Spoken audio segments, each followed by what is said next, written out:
अस्सलाम वालेकुम नाज़रीन, नादिया रशीद ऑफिशियल में वेलकम है। कैसे हो जी सारे? ठीक ठाक हो? जैसा कि आपको पता था कि मैं यूके गई हुई थी और मैं वहाँ से आप लोग को प्रोग्राम्स देती रही। अब मैं वापस आई हूँ तो मैंने यहाँ से फिर से आप लोग के लिए प्रोग्राम्स बनाने शुरू कर दिए हैं। और आज मेरा यूके की वापसी के बाद पहला यहाँ पर एक प्रोग्राम है जो बहुत ही खूबसूरत पर्सनैलिटी के साथ मैं कर रही हूँ। वो किसी तारुफ के मोहताज नहीं हैं। नाम है उनका इस्माइल जमाल साहब और कराची से बिलोंग करते हैं, अब लाहौर में सेटल हैं। और ये जो इनका कराची से लाहौर तक का सफ़र है, ये कैसे और क्यों हुआ, ये हम इनसे भी पूछेंगे। पर आपने प्रोग्राम पूरा देखना है और अपना काम करना है, चैनल को सब्सक्राइब करना है, लाइक करना है, शेयर करना है और बहुत प्यारे कमेंट्स के साथ आपने मुझे अपना प्यार देना है। तो हम अब टाइम ज़ाया नहीं करते, मिलते हैं इस्माइल साहब से। अस्सलाम वालेकुम जी। वालेकुम सलाम, कैसी हैं आप? अल्लाह का शुक्र, आप सुनाओ कैसे हो? मैं अल्हम्दुलिल्लाह, मैं आपका शुक्रगुजार हूँ कि आपने बड़ी तारीफ़ कुछ ज़्यादा ही कर दी। अरे नहीं, ये आपका हुस्न नज़र है, वरना मैं कहाँ इस काबिल। नहीं बिल्कुल भी नहीं। सबसे पहले जैसे मैंने बताया, ये इस्माइल मेरा बहुत प्यारा दोस्त है और वैसे मैं ऐसी आप कर गई हूँ, पर मैं अभी पटरी पर आ जाऊँगी। अच्छा इस्माइल, ये बताओ सबको कि ये कराची से लाहौर तक का सफ़र कैसे और क्यों किया? बिकॉज़ हर कोई, जैसे मीडिया का काम आपको पता है सारा शिफ्ट हो गया कराची में, तो अब लोग कराची जा रहे हैं यहाँ से, तो आप यहाँ कैसे आ गए? ये क्यों ये सोचा, जरा बताओ सबको। मुझे बड़ा खूबसूरत सा शेर याद आ रहा है जी जी, कि जब उसकी ज़िंदगी में कोई और आ गया तो फिर मैं भी कराची छोड़कर लाहौर आ गया। वैसे ये उसकी कौन है भाई? अरे किसकी ज़िंदगी में कौन आया, जरा हमें पब्लिक को ही बता दो जरा। मेरी ज़िंदगी में शोबिज़ आया और उसकी ज़िंदगी में शायद शौहर आ गया। ओहो सैड भाई, ये तो बड़ा काम खराब हो गया। अच्छा ये मुझे नहीं पता था, आज चैनल के हवाले से पता चला है। अच्छा ये तो एक फ़न हो गया। ये बड़ी अजीब सी कहानी कि हर तकरीबन लोग मुझसे यही सवाल करते हैं कि लोग लाहौर से कराची जाते हैं क्योंकि हमारा जो ड्रामा है सब कराची शिफ्ट हो गया और आप यहाँ क्या कर रहे हैं? तो मेरा जवाब यही होता है कि कराची से मुझे लगाव कभी भी नहीं रहा। मुझे ये भी पता है कि काम सारा वहीं शिफ्ट हो गया है, सारी क्रीम कास्ट हमारी वहाँ मुंतकिल हो चुकी है। लेकिन उसके बावजूद मुझे लाहौर से इश्क है, तो इस वजह से यहाँ काम ना होने के बावजूद भी मैं यहीं रहना चाहता हूँ। जो थोड़ा बहुत हो रहा है तो मैं उसमें खुश हूँ।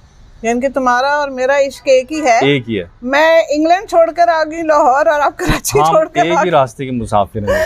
अल्लाह कामयाब करे। अच्छा ये सफ़र कैसे शुरू किया?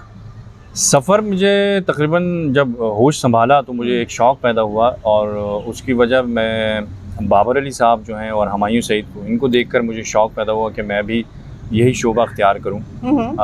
तो फिर मेरे अंदर एक तजस्सुस पैदा हुआ, एक तहरीक पैदा हुई। तो फिर मैंने कोशिश की कि यहाँ तक रसाई हो, लेकिन ख़ासी मुश्किल होती है। आपको पता है कि हमारे मुल्क में एक बहुत बड़ा अलमिया है कि जब तक आपके पास पर्ची ना हो, सपोर्ट ना हो, सिफारिश ना हो, तो आप वहाँ तक पहुँच नहीं पाते। हर दौर में ये अलमिया रहा है, बिल्कुल स्पेशली हमारे मुल्क में तो खास तौर पे। बिल्कुल सही कह रहे हो। तो उस वजह से फिर मुझे कुछ लोग मिले, उनकी वजह से फिर मैं लाहौर पहुँचा।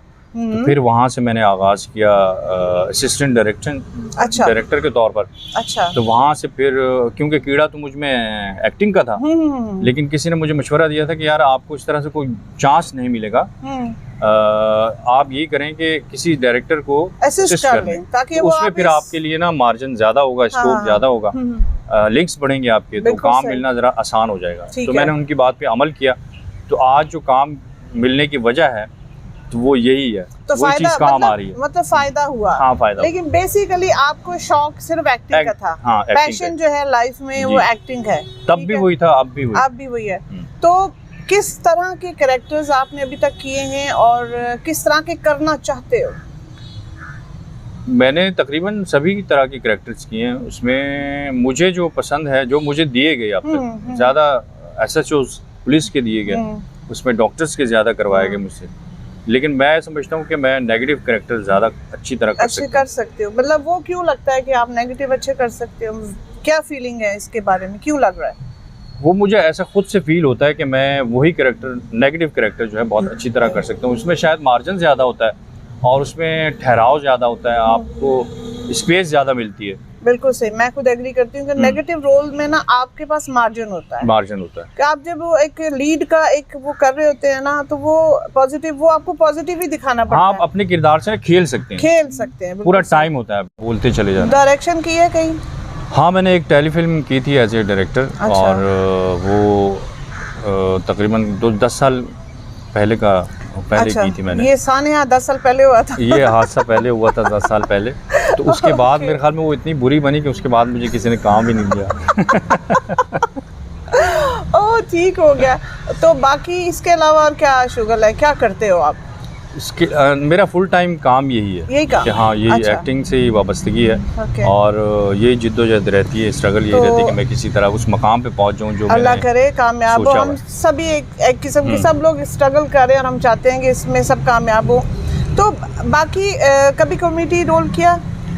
कॉमेडी मैंने 1-2 किए, लेकिन वो मैं नहीं समझता कि मैं कर पाऊंगा। वो मेरे मिजाज में शायद नहीं है। मुश्किल लगता है? बहुत मुश्किल लगता है। क्या उसमें क्या मुश्किल? उसमें वो असल में ऐसा होता है कि हर बंदा वर्सटाइल नहीं होता। कुछ लोग होते हैं जो मखसूस कैरेक्टर्स कर सकते हैं, उसके अलावा नहीं कर सकते। तो उनमें मैं भी, मेरा शुमार भी उन्हीं में होता है जो मखसूस कैरेक्टर्स कर सकते हैं। लेकिन तो हर किसी के मेरा इसमें मानना है कि जो एक्टर होता है ना, उसको अपने ऊपर एक स्टैंप नहीं लगवानी चाहिए।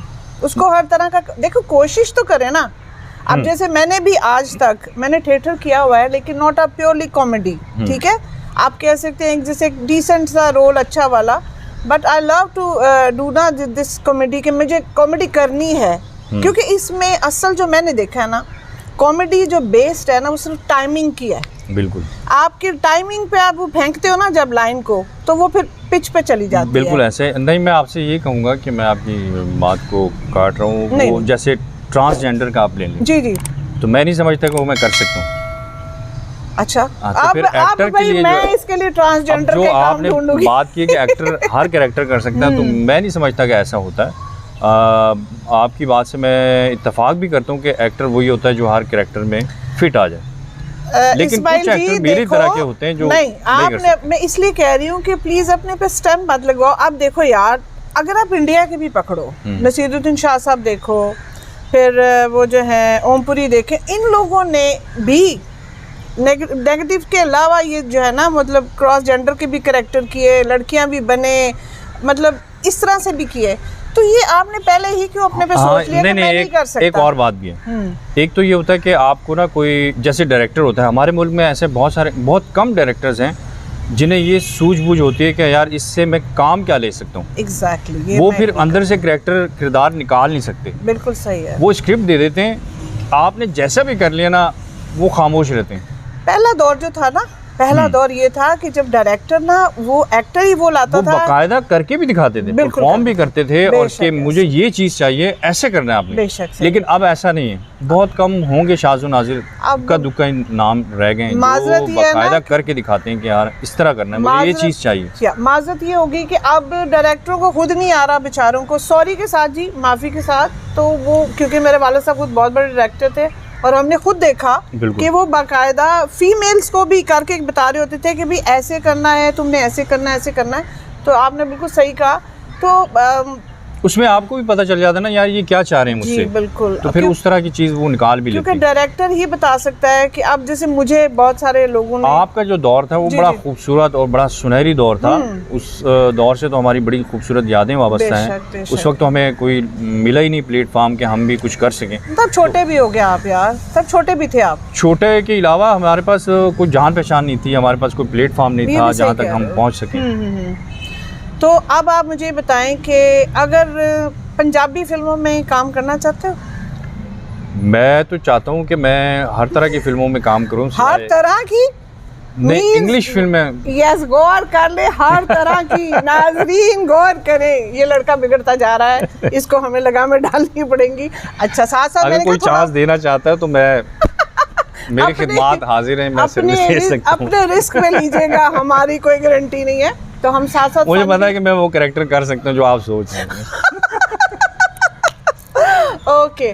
नहीं तो वैसे पंजाबी के बारे में तुम्हारा क्या ख्याल है? बोल लोगे फ्लुएंटली? मैं बोल तो लूँगा, लेकिन मेरा वो फ्लो नहीं है, वो एक्सेंट नहीं है शायद। और मेरे ये वाहिद एक्टर है जो हर चीज़ से भाग रहा है, ठीक है। आप मुझे जो है ना, आप कहना तुमने पश्तो में आना है, मैं उसमें भी घुस जाऊंगी। भाई क्यों नहीं कर सकते? अच्छे भले तुम पंजाबी लगते हो, ऊंचे लंबे जवान हो, फिर तुम्हें क्या मसला है? चलें देखें ना, आपने पहचान लिया ना कि आप कर सकते हो। हाँ। ये चीज़ मुझे चाहिए कि जो कोई डायरेक्टर मुझे कहे हाँ। कि आप कर सकते हो यार। तो ये है, अब आपको जो कोई डायरेक्टर कहता है कि भाई तुम पंजाबी कर सकते हो, तो आप कूद जाएंगे ना, कर लेंगे? बिल्कुल मैं ऐसा करूँगा, क्योंकि ऐसे कैरेक्टर्स भी मैंने किए हैं जो मैं समझता था कि मैं नहीं कर सकता। उसमें जब डायरेक्टर्स मुझे बुलाते हैं तो वो कहते हैं कि यार ये कैरेक्टर आप ही कर सकते हो, जो आपका एक्सेंट है, जो आपका कद काट है, उसमें आप बिल्कुल फिट आ रहे हैं। तो जब हौसला अफजाई मुझे मिलती है, उनकी तरफ से थपकी मिलती है, तो फिर मैं, यानी कि आप जो मैं देख रही हूँ थपकी के वेट में होते हो। बिल्कुल कि वो आप ही कर लोगे। वैसे पर्सनली बताओ कि आपका क्या ड्रीम है, कौन सा कैरेक्टर है जो आपका दिल करता है यार ये मैंने अभी तक नहीं किया, मैं करना चाहता हूँ? मैं नेगेटिव कैरेक्टर जो विलन का, नहीं, नेगेटिव में भी बहुत सारे कैरेक्टर होते हैं। लाइक नेगेटिव में आप एक ऐसे विलन हो जाता है, उसके बाद जैसे अब जैसे मुझे एक बहुत शौक है कि मैं डबल रोल करूं, जिसमें एक नेगेटिव हो एक पॉजिटिव हो, और एक मुझे बहुत शौक है मैं ब्लाइंड का करूं, क्योंकि उनकी जो एक्सप्रेशंस हैं वो क्वाइट हार्ड होते हैं। एक आंखों का एंगल करना, सारा एक्सप्रेशन वो सारा होता है। तो आप ये चाहते हैं कि सर नेगेटिव आपने विलन, आपने मतलब हीरोइन उठा के लेके जानी है, मतलब ये टारगेट है? मैं ड्रामे के हवाले से बात कर रहा हूँ। ड्रामे में हमारे पास ये मार्जिन नहीं होता कि हम लड़की को छू भी लें। नहीं, अब तो ड्रामे बदल गए इस्माइल, अब तो बहुत चेंज हो गए डियर, आपको भी पता है। लेकिन उसमें उठा नहीं सकते आप, कोशिश कर सकते हैं। कोई मेरे जैसी भारी हुई तो कोशिश भी नहीं हो सकेगी। एनीवे, और नहीं, आप जैसे वो खुद चल पड़ती है यार, मुझे ले चलोगे। नाज़रीन, आप लोग को डेफिनेटली मज़ा आ रहा होगा, हमें साथ साथ कमेंट ज़रूर करने हैं कि कैसा है। बाकी आप बताएं कि कराची में से कभी ऑफ़र हुई है काम की? अब हाँ जी, बिल्कुल हुई है, और होती भी रहती है, लेकिन बस किसी वजह से हम जा नहीं पाते थे। किसी वजह से कि अपने दिल की वजह से? हाँ, अपने दिल की वजह से। ये कहो ना। अच्छा, तो लाहौर है फिर? लाहौर है। मैंने काम भी किया वहाँ पे, इंजीनियर मलिक को असिस्ट किया। अच्छा। हाँ, और एक्टिंग भी की, बाबर जावेद साहब के प्ले में की थी। लेकिन वही बताया कि मेरा वहाँ दिल नहीं लगा। अच्छा, तो बाकी और क्या शौक, क्या है तुम्हारे, शुगल क्या है? लाइक अगर मतलब क्या म्यूजिक सुनना, मूवीज देखना, और स्टडी करना, बुक्स वगैरह की अच्छी बुक्स पढ़ना, ये मेरे शागिल है। खाने पीने का क्या शौक रखते हो? पठान हो वैसे तो? हाँ, क्या खाने का शौक रखते हो? बीफ का मुझे बहुत शौक है, क्योंकि हमारे जो लोग हैं वो ज़्यादा रुझान उनका इस तरफ होता है। देसी खाने जितने भी हैं तकरीबन मुझे। तो वलायती खाने में इंटरेस्ट नहीं है? नहीं, वो कोई जो वलायती आ गई लाइफ में और कहा कि तुम नूडल्स वो भी खा लेता हूँ, लेकिन ज़्यादा जो मेरा झुकाव है वो उनकी तरफ। अच्छा, वैसे क्या चाहते हो कि लाइक क्या चेंज चाहते हो? कुछ चेंज चाहते हो कि हमारी इंडस्ट्री में बहुत फ़र्क है? ऑब्वियसली अगर मेरा एक्सपीरियंस देखो तो ज़मीन आसमान का फ़र्क आ गया। आपका जो काम है उससे आप मुतमईन हो, या आपको पहले काम से मुतमईन होते हो? पहले जो था स्क्रीन पे बड़ा ठहराव था, अब स्क्रीन पे बड़ी तेज़ी आ गई है, और हमारी शायद व्यूअर्स जो हैं वो भी यही देखना चाहते हैं। पहले जैसे ठहराव अब नहीं रहा, आपने भी देखा होगा, स्क्रीन पे बड़ी तेज़ी आ गई है, बड़ी फास्ट होती जा रही है स्क्रीन हमारी। तो जो वो हमें तो अच्छी नहीं लगती, लेकिन जब देखना पड़ता है कि लोग हमारे क्या देखना चाहते हैं। लेकिन मेरा एक और इख्तलाफ भी है कि राइटर हजरात वो लिखें जो उनको पसंद है, ना कि जो हमारी पब्लिक को पसंद है। क्योंकि तो राइटर्स को इख्तलाफ हमसे ये रहता है कि जिस तरह के वल्गैरिटी दिखाते हैं, और हमें शिकायत ये होती है कि यार राइटर्स हजरात से कि यार ये आप इस तरह से क्यों लिखते हैं। वो कहते हैं यार हम पे पाबंदी होती है, हमें एक बाकायदा उसके तहत चलना पड़ता है, चैनल की पॉलिसी के तहत, कि आप इस तरह ना लिखें, जिस तरह हम चाहते हैं वो लिखें। तो उनसे मैं यही कहूँगा, वो उनका शिकवा भी यही होता है कि यार पहले बड़े अच्छे प्ले हुआ करते थे, तो आप वो लिखें जो आप दिखाना चाहते हैं। नहीं, लेकिन मुझे आप ये बताएं इस्माइल कि वो अब फॉर एग्जांपल मैं अगर देखना चाहती हूँ, न्यूडिटी देखना चाहती हूँ, थोड़ा सा मैं कुछ फ़न ज़्यादा देखना चाहती हूँ, और अगर वो लिखते हैं पहले दौर के हिसाब से, तो उनको तो कोई पूछेगा नहीं, तो वो क्या करेंगे बेचारे, बिकॉज टाइम बहुत चेंज हो गया है। लेकिन लोगों को जो आप दिखाएंगे वो देखेंगे, क्यों नहीं देखेंगे? उसमें बड़ी अच्छी अच्छी चीज़ें पहले भी तो मौजू हुआ करते थे, टॉपिक्स हुआ करते थे। वो पता है वो दौर था, तब पहले होती थी क्वालिटी होती थी काम में। ठीक है, हमारे माशाल्लाह सब एक्टर जो दुनिया से भी जा चुके हैं, अल्लाह ने अच्छी जगह दी, जो हयात हैं वो लोग, हम लोग मेहनत करते थे, इंक्लूड माई सेल्फ, हम लोग मेहनत करते थे। अब तो सिर्फ क्वालिटी है ही नहीं, क्वांटिटी है, बिल्कुल। तो मैं वही बात कर रहा हूँ, जिस तरह के हमारे प्लेस हैं हमारी। अच्छा आप बताएं, माशाल्लाह आपने बहुत काम किया, पीटीवी का एक सुनहरी दौर देखा, लोग आपको जानते हैं अभी तक। तो उस ड्रामे से उस स्क्रिप्ट से, उस स्टोरी से आप मुतमईन हैं जो आजकल के दौर में जो चल रहा है, जो मौज़ूआत आजकल दिखाए जा रहे हैं, मैं नहीं समझता कि फैमिली के साथ बैठकर आप अपनी बेटी के साथ बैठकर वो ड्रामा देख सकते हैं। नहीं, बिल्कुल सही कह रहे हैं। मैं खुद भी मुतमईन हूँ। मैंने उस दौर में भी काम किया, मैंने अब भी अल्हम्दुलिल्लाह अच्छी टीम्स के साथ भी काम किया, बट ऑनेस्टली कि मुझे उस काम का मज़ा नहीं है, क्योंकि वो आपको समझ ही नहीं है। वो आपका जो है ना, वो एक जो बैठ के रिहर्सल्स होती थी और वो सब कुछ होता था, एक दूसरे से इंट्रैक्शन होती थी, बिल्कुल। वो किसी को एक्चुअली किसी के पास टाइम ही नहीं है। मैं यही कह रहा हूँ कि ना तो वो काम में क्वालिटी है, ना ही स्क्रिप्ट जानदार है हमारे। बेशक ऐसे तो वो चीज़ अब आप दिखाएंगे तो लोग देखेंगे। लेकिन इस्माइल, पब्लिक की डिमांड अगर ऐसी, तो बेचारे राइटर्स ही प्लीज़ कोशिश करें, मे बी ये एक फॉर्मेट दोबारा से चल पड़े कि जो आप लोग अच्छा दिखाना चाहते हैं। इस्माइल की बात सही है कि वो क्योंकि आप जैसे सीनियर्स भी तो नहीं देखना चाह रहे ना, जो आजकल जो दिखाया जा रहा है, नहीं देखना चाहते ऑनेस्टली। मतलब अब हमें खुद भी शर्म आती है कि ज़ूमाइनी वर्ड्स चल रहे होते हैं, कुछ ऐसी चीज़ें दिखा दी जाती हैं। यही इख्तिलाफ है मेरा राइटर से, ये होता है इस तरह के मौज़ूआत ना दिखाएं जो हमारे बच्चों को ख़राब करें या हमारी नस्लें ख़राब हो रही हैं। आपका एक प्ले जो है हमारी नस्ल ख़राब कर रहा है। बिल्कुल सही बात है। तो वो चीज़ दिखाएं जिसमें एक अच्छा मैसेज हो, जो अच्छा प्ले हो। बिल्कुल। तो बहरहाल जी, इस्माइल बहुत बहुत शुक्रिया, आपने टाइम दिया हमें और हमने बहुत सारी अच्छी बातें शेयर की, और उम्मीद है कि हमारे सब व्यूवर्स को ये प्रोग्राम अच्छा लगा होगा। आप लोग के कमेंट्स का मुझे इंतज़ार रहेगा। कुछ और अगर कोई मैसेज, कोई अच्छा सा मैसेज आप देना चाहते हो पब्लिक को, नौजवान बच्चों को मैं यही मैसेज दूंगा कि वो ज़रूर आए इस फील्ड में, और इसका कोई शॉर्टकट नहीं है, बाकायदा एक स्ट्रगल है, मेहनत है, और अपने सीनियर्स का ज़रूर एहतराम करें, और स्पेशली अपने माँ बाप का, जिनकी दुआओं की वजह से आप सब कुछ बन सकते हैं। बहुत शुक्रिया जी, thank you very much Ismail, अपना बहुत सा ख्याल रखिएगा। थैंक यू वेरी मच नाज़रीन। अब आपने मुझे बताना है कि आपको मेरा कैसा लगा, तो फिर इंशाल्लाह नेक्स्ट प्रोग्राम में मिलते हैं बहुत सारे प्यार के साथ, बहुत सारी दुआओं के साथ। खुदा हाफिज़, अस्सलाम वालेकुम।